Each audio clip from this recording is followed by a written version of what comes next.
12 minute مرکزی مرحلہ ختم تقریباً شام 5:41 اور مکمل اختتام تقریباً 7:28 تا 7:30، لیکن اس کی احتیاط صبح سے لے کر رات تک کی جائے تو بہتر ہے۔ یاد رکھیں سورج گرہن یا چاند گرہن کا لگنا رب کریم کی نشانیوں میں سے ایک ہے۔ اب جو حاملہ عورتیں ہیں ان کو باہر نہیں نکلنا چاہیے، جو کم سن بچے ہیں ان بچوں کو بھی باہر مت نکالیے گا، آسمان کی طرف نظر نہیں اٹھائیے گا، کہیں ایسا نہ ہو کہ خدا نخواستہ آپ کے بچوں کی نظر پر برا اثر پڑ جائے، اور جو حاملہ عورتیں ہیں خدا نخواستہ کہیں ایسا نہ ہو کہ اس کا حمل ضائع ہو جائے، کہیں ایسا نہ ہو کہ سورج کی تیز چھاؤں کی وجہ سے وہ بچہ پیٹ کے اندر ہی کٹ جائے، کیونکہ جب سورج اور چاند کو گرہن لگتا ہے تو پوری دنیا میں اندھیرا چھا جاتا ہے، پھر شیطان کی اولادیں باہر نکلتی ہیں۔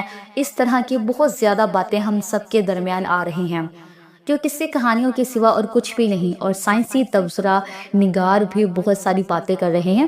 دوستو آج کی اس ویڈیو میں ایک نکتہ قرآن اور احادیث کی روشنی میں بتاؤں گی، لیکن اس سے پہلے آپ سب سے گزارش ہے کہ آپ کوشش کریں کہ جلد از جلد باقی اپنے تمام دوستوں تک، اپنے پیاروں تک اس ویڈیو کو زیادہ سے زیادہ شیئر کریں، تاکہ آپ کے پیارے، آپ کے چاہنے والے یا جن لوگوں کو آپ چاہتے ہیں وہ بھی اس خطرناک وقت سے بچ سکیں اور اپنی حفاظت کر سکتے ہیں۔ اب آپ نے کرنا کیا ہے؟ آپ نے کرنا صرف اتنا ہے کہ اس ویڈیو کو مکمل دیکھنا ہے۔ اگر آج آپ اپنی قیمتی وقت میں سے صرف چند منٹ اس ویڈیو کو دے دیتے ہیں تو میں آپ کو یقین دلاتی ہوں کہ آپ کا یہ قیمتی وقت ضائع نہیں ہوگا۔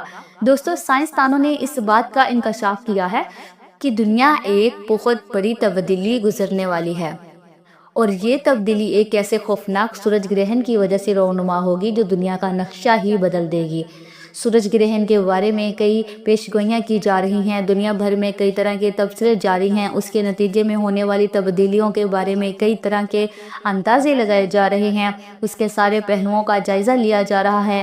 اس کے بعد ایک اور خبر سامنے آئی ہے کہ یہ سورج گرہن زمین پر دوسری بہت سی تبدیلیوں کے ساتھ ساتھ شدید قسم کے زلزلوں کا سبب بھی بنے گا۔ امریکی سروے نے اپنی رپورٹ جاری کر دی ہے جس میں ان جگہوں کے بارے میں بتایا گیا ہے کہ جو زلزلوں کے لیے حساس حیثیت رکھتی ہے۔ ان مقامات کے نیچے زمین کی گہرائی میں موجود جو پلیٹیں ہیں وہ اپنی پوزیشن سے ہل جائیں گی اور وہ رگڑنے کے بعد اوپر کی طرف اٹھ جائیں گی، جو کہ زلزلے کی علامت ہے۔ دوستو یہ ساری باتیں ہمیں نبی پاک صلی اللہ علیہ وسلم نے تقریباً 1450 سال پہلے بتا دی ہے کہ زلزلے کس وجہ سے آتے ہیں، لیکن جو امریکی سائنس ریسرچ والے ہیں ان کے اندازوں کے مطابق زلزلہ یہ تسلسل نہایت شدت اختیار کرنے والا ہے جو کہ بڑے بڑے شہروں کو نیست و نابود کر دے گا۔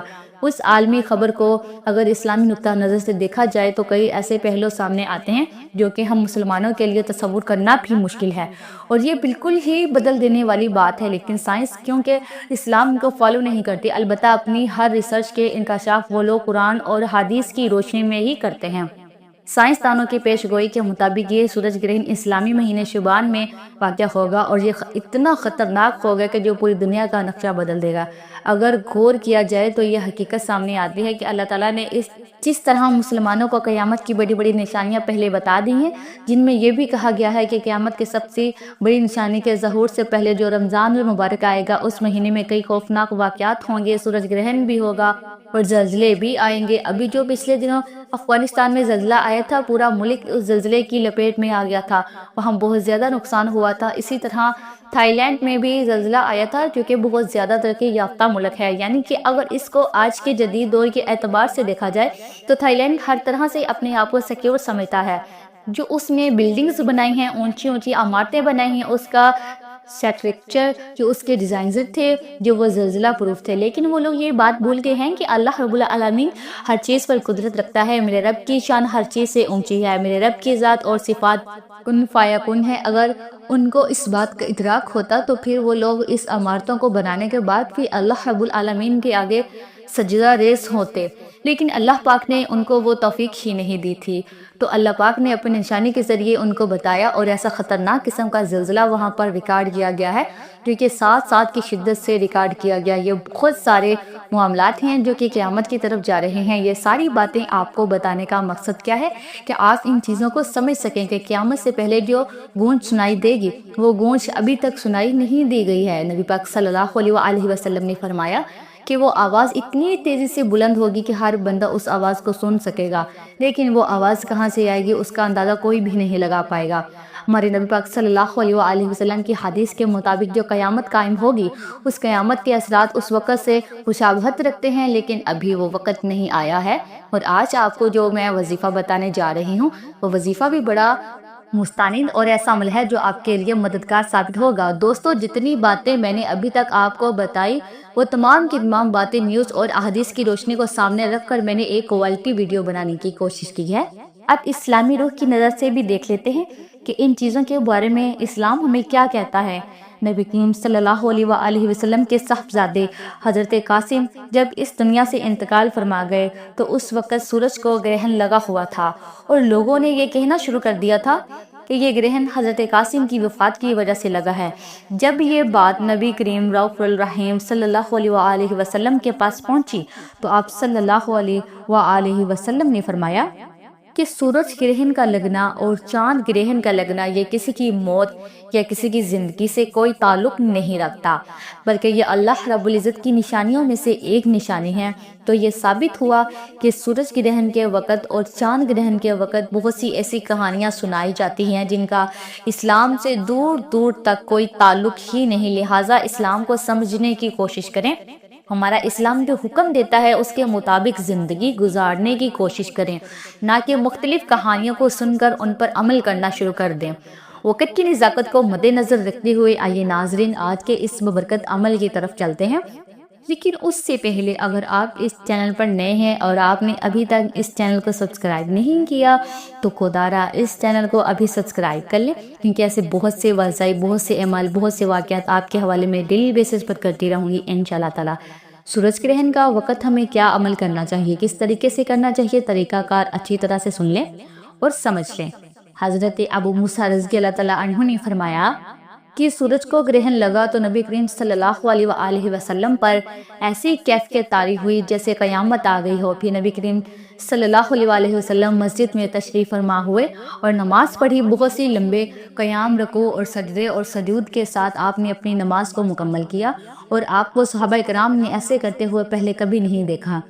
تو انہوں نے دیکھ کر فرمایا کہ یہ نشانیاں ہیں جن کو اللہ تعالیٰ بھیجتا ہے، یہ کسی کی موت یا زندگی کی وجہ سے نہیں ہوتا، بلکہ اللہ اپنے بندوں کو ڈراتا ہے۔ جب تم ایسا دیکھو تو اللہ کا ذکر کرو اور دعا اور استغفار کی طرف دوڑو۔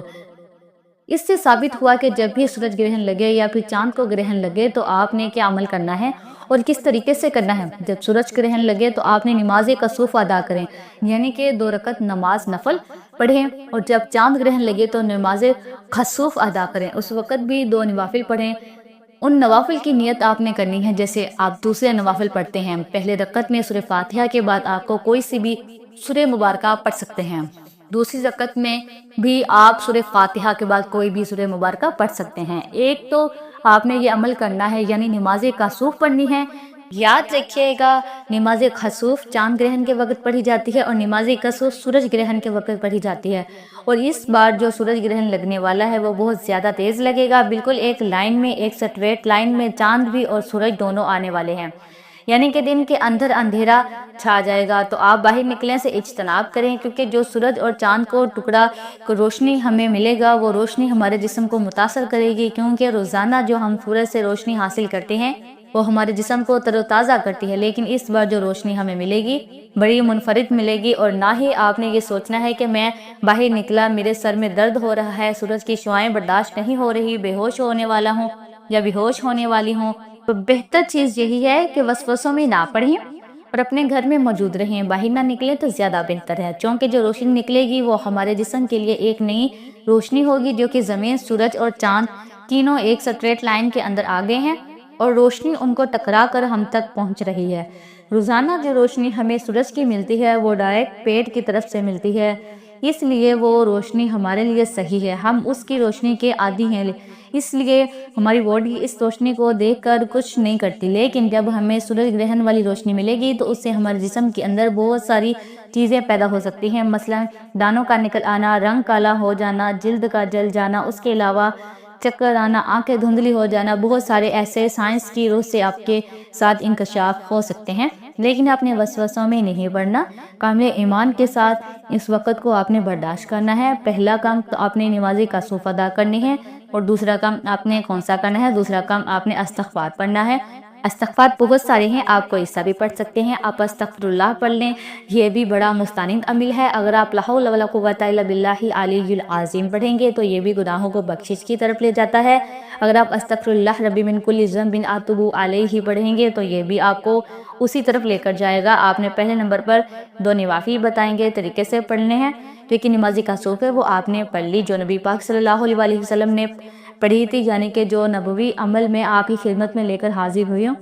اس عمل کو آپ نے بالخصوص کرنا ہے کیونکہ اس کی حیثیت ہے، اس کا ایک وجود ہے جو میں نے آپ کو بتایا ہے۔ اور دوسرے نمبر پر آپ نے استغفر اللہ پڑھنا ہے، یا لا حول ولا قوۃ الا باللہ العلی العظیم، یا استغفر اللہ ربی من کل ذنب واتوب الیہ پڑھ لیں۔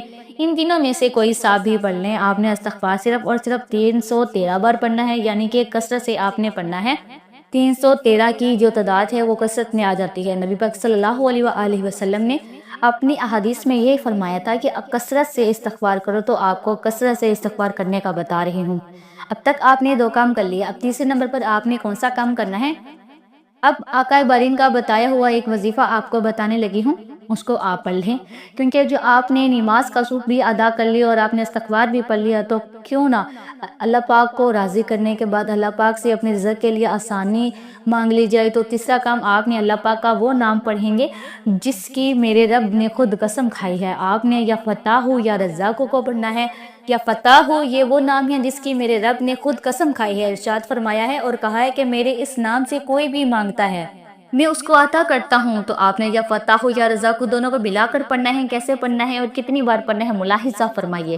یا فتاح یا رزاق 1 بار ہو گیا، یا فتاح یا رزاق 2 بار ہو گیا، یا فتاح یا رزاق 3 بار ہو گیا۔ اس طرح سے آپ یا فتاح یا رزاق کو ہاتھوں کی انگلیوں پر پڑھ لیں یا تسبیح کے دانوں پر پڑھ لیں۔ آپ نے صرف 41 بار پڑھنا ہے۔ اس کے بعد آپ آخر میں 3 بار درود پاک پڑھ لیں۔ درود پاک پڑھنے کے بعد دونوں ہاتھ اٹھا کر دعا کریں، میرا رب آپ کی دعاؤں کو قبول و منظور فرمائے گا۔ حصول برکت اور ثواب کی نیت سے میرے ساتھ ساتھ بھی آپ لوگ دعا کر لیں، اللہ پاک ہمیں اس بڑی تباہی سے بچائے گا۔ اے میرے مالک و مولا، تو تو رحمان ہے، تو تو رحیم ہے، تو کریم ہے، تجھے تیری شان کریمی کا واسطہ۔ اے اللہ، آج جو شخص بھی ہاتھ اٹھا کر تیرے آگے دعا کر رہا ہے، اے اللہ تیرے سامنے آزاریاں کر رہا ہے، اے میرے اللہ ان سب کو دن دگنی رات چگنی ترقی عطا فرما۔ اے اللہ ہمارے تمام صغیرہ اور کبیرہ گناہوں کو معاف فرما دے۔ اے اللہ نیکیوں میں زیادتی عطا فرما دے۔ اے اللہ ہم سب مسلمانوں میں سے اگر کوئی بے روزگار ہے تو اے اللہ ہم سب کو کشادہ رزق روزگار عطا فرما، اور جو بے اولاد ہیں ان کو اولاد نرینہ عطا فرما۔ اے اللہ جو میری بہنیں حمل سے ہیں، اے اللہ میری تمام بہنوں کی حفاظت فرما، ان کے حمل کی حفاظت فرما، ان کے بچوں کو پورے اعزاز کے ساتھ صحت مند پیدا فرما۔ اے اللہ ان کو سلامت رکھ، کسی کی گود کو مت اجاڑنا، بے شک اے اللہ تو بہترین حفاظت فرمانے والا ہے، مہربان ہے۔ آج ہم لوگ اپنے آپ کو تیری حفاظت میں دے دیتے ہیں۔ اے میرے اللہ، میرے مالک و مولا، ہمارے ملک کو زلزلے سے محفوظ فرما، ہمارے ملک کو میرے مولا اپنے غضب سے بچا لے۔ اے اللہ اپنی مدد کو جاری فرما دے۔ اے اللہ ہم تیرے آگے ہاتھ اٹھا کر دعا کر رہے ہیں کہ تو جو ابھی سورج گرہن کا لگا رہا ہے، اے اللہ ہم تم سے دعا مانگتے ہیں، اے اللہ تو ہم سب کی حفاظت فرما۔ اے اللہ کیونکہ ہم تیرا کلمہ پڑھنے والے ہیں، تیرے حبیب کا نام لینے والے ہیں، اے اللہ ہم سب کو تو سلامت رکھ، اور جو بھی اس فانی دنیا سے انتقال کر گئے ہیں ان کی قبور کو منور فرما، اور ہم سب کو سلامت رکھ، ان کی بخشش فرما، ان کے درجات میں بے حساب بلندیاں عطا فرما۔ آمین سم آمین۔ دعا ہے کہ رب کریم میرا سنانا اور آپ کا سننا اپنے پاک بارگاہ الہی میں قبول و منظور فرمائے، جو نہیں مانگ سکے بن مانگے عطا فرمائے۔ آمین سم آمین۔ ناظرین اپنے رزق میں برکت اور وسعت کے لیے اللہ تعالیٰ کے 99 ناموں میں سے کوئی ایک نام کمنٹ میں ضرور لکھیے گا۔ جزاک اللہ خیر۔ اللہ تعالیٰ ہم سب کا حامی و ناصر ہو، آمین۔ السلام علیکم ورحمۃ اللہ وبرکاتہ۔